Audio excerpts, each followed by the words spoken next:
So, the designer of our South African flag that we all know, Fred Brownell, is apparently not the original designer of the flag. The original designer, it is alleged that it's Tembani Mkai. He says he now wants to highlight the true meaning of the flag. Mkai claims that the country is slowly deviating from the original ideals and is baffled at how the late Frederick Brownell got all the credit.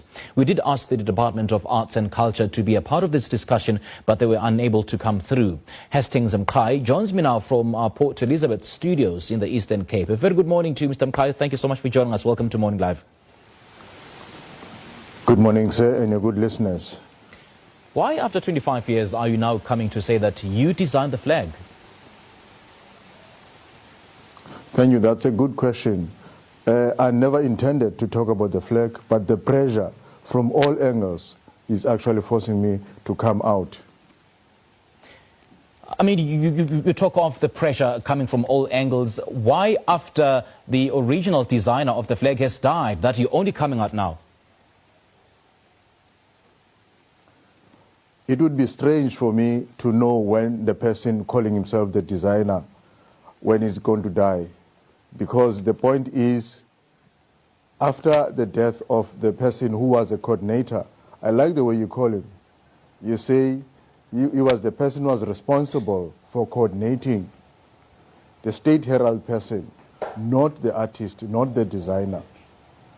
So after his death, people started to have an interest because they were calling him the designer, and seemingly he never questioned that. He allowed them to call them that.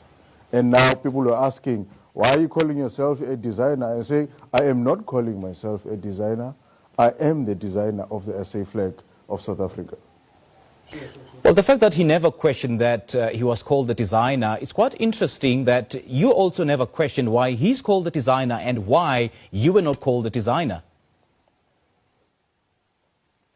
It's not coming from me that I explain. There's a research that was done more than 5 years ago. And there's a page 19 in the book that was actually researched and written by one of the artists that are in the Eastern Cape, Bandile Magibili. The book is called To Be Black. The book itself was exposed to quite a number of platforms like SAFM, Radio 2000, etc., etc.